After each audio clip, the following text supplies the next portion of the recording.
It's so easy to be great nowadays because most people are weak. This is a softened generation. So if you have any mental toughness, any ability, if you have any fraction of self-discipline, the ability to not want to do it, but still do it. See, a lot of people pretend that they want more out of life, but all you have to do is watch their actions. Watch their actions. Watch what they're doing. Most people then wait for crisis or trauma or disease or diagnosis, and then they wait for loss, some tragedy to make up their mind to change. And my message is, why wait? And you can learn and change in a state of pain and suffering, or you can learn and change in a state of joy and inspiration. And I think right now, the cool thing is that people are waking up. You might be using the word but it's not because you're dumb. You don't understand how dangerous that word is. I'm coming here today to warn you. I'm coming here today to protect you. Stop using the word but. If you're not careful, it's a part of your vocabulary. If you're not careful, it can become a part of your DNA. Why are you constantly making excuses? Do you really believe that excuses are going to save you? Do you understand what it means that you have to get to a level that you have never been in your life? Do you really have the mental fortitude to level up? This is the time right now for you to recognize the truth about who you really are inside. All that you have to do in order to start to pursue your dreams is take small actions every day that align your life in that direction. All you have to do to kill procrastination is just start. You just go, and procrastination dies. So don't wonder how you overcome procrastination. It's easy. All you do to overcome procrastination is go. Very few battles are won under ideal circumstances. So you gotta simulate and practice the unknown so that the unexpected will not derail you. Every morning when you get up, ask yourself, how can I put myself in a place where I'll be uncomfortable? See, you have to master the unknown. You gotta master your fears. You gotta master the unexpected, so when it happens, you are prepared. This is the time to recognize your potential, your truth. Everything about you is beautiful. Recognize your purpose in this world. We are all responsible. We are all made to do great things. You know, if you start with the presumption that there's a baseline of suffering in life and that can be exaggerated as a consequence of human failing, as a consequence of malevolence and betrayal and self-betrayal and deceit and all those things that we do to each other and ourselves that we know that aren't good, that amplifies the suffering. That's sort of the baseline against which you have to work. And it's contemplation of that often that makes people hopeless and depressed and anxious and overwhelmed and all of that, and they have the reasons. But you need something to put up against that. And what you put up against that is meaning. Meaning is actually the instinct that helps you guide yourself through that catastrophe. And most of that meaning is to be found in the adoption of responsibility. So if you think, for example, if you think about the people that you admire, well, you think about when you have a clear conscience first, because that's a good thing to aim at, which is something different than happiness, right? A clear conscience is different than happiness. Yeah, it's better. Yeah. That's you're not better. Like guilting yourself. You're not feeling bad about yourself. That's right. You feel that you've justified your existence, right? And so you're not waking up at 3 a.m. in a cold sweat thinking about all the terrible things that you've involved yourself in. What you said to someone that you shouldn't have said, or how you acted, or lied. What opportunity you lost, or the things that you've let go that you should have capitalized on, and all of that.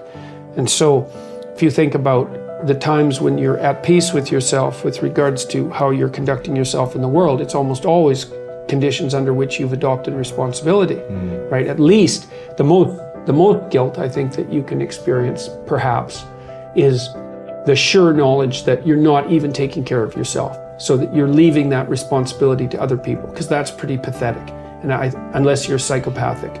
and and you're living a parasitical life, and that characterizes a very small minority of people, and an even smaller minority think that's justifiable. But most of the time you're in guilt and shame because not only are you not taking care of yourself, let's say, so someone else has to, but you're not living up to your full potential. And so there's an existential weight that goes along with that. If you don't learn how to effectively, not destructively, because that's where most people go, they get into an endless loop of self-punishment, which is totally ineffective. But if you don't learn to punish yourself, you will never get where you want to go. Now, that needs to pale in comparison to the amount of time that you reward yourself, and you need to earn that reward. If you're just lavishing yourself with emotional praise and you haven't done anything, then I think that will cheapen it, will ultimately mean nothing. And quite frankly, I don't think you can really bamboozle yourself. I don't think if you try to praise yourself for stupid I think some part of you knows you haven't done anything to deserve that praise. But when you set a bar and you meet that or exceed that, to then tell yourself, hey, you did it. You said you were going to do it. You did it.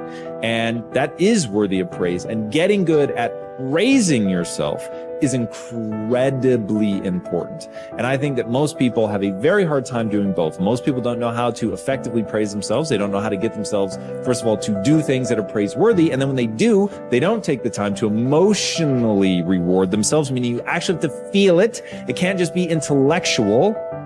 You've got to actually feel that.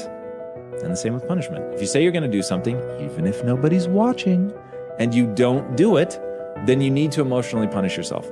None of you will ever know whether I actually get out of bed in 10 minutes or less or not. But I say I do all the time. But every time I miss it, even if I miss it by seconds, I just gave myself the chills. Even if I miss it by seconds, I will punish myself for that. Because I said I was going to do it and I didn't do it. So the fact that nobody's watching is utterly irrelevant to me. It has everything to do with myself.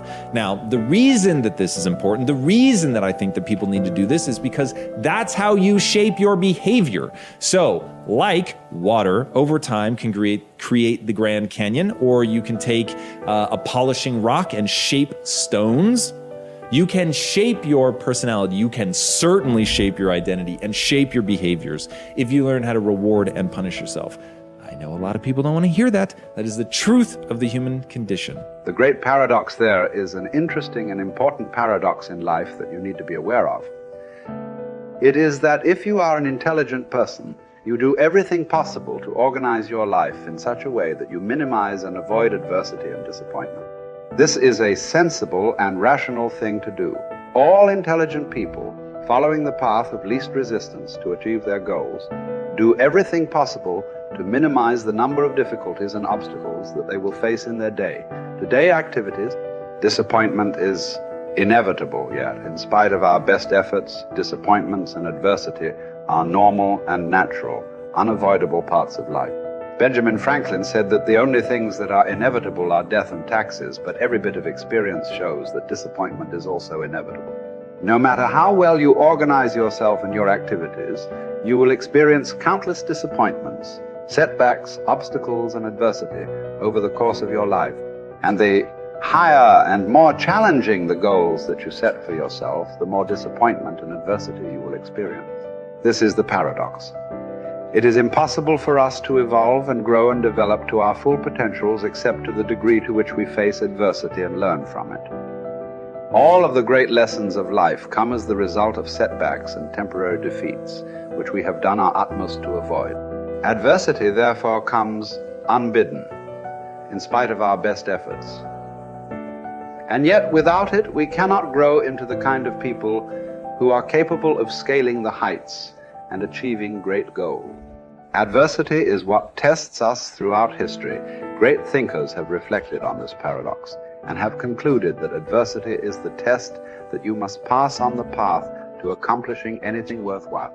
Herodotus, the Greek philosopher, said, "Adversity has the effect of drawing out strength and qualities of a man that would have lain dormant in its absence."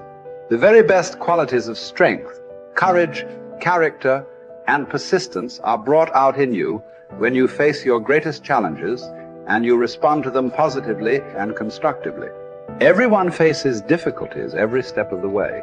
The difference between the high achiever and the low achiever is simply that the high achiever utilizes adversity and struggles for growth, while the low achiever allows difficulties and adversity to overwhelm him or her and leave him or her discouraged and dejected.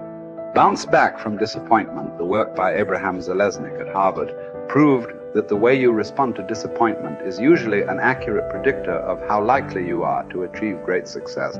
If you respond to disappointment by learning the very most from it, and then by putting it behind you and pressing forward, you are very likely to accomplish great things in the course of your life.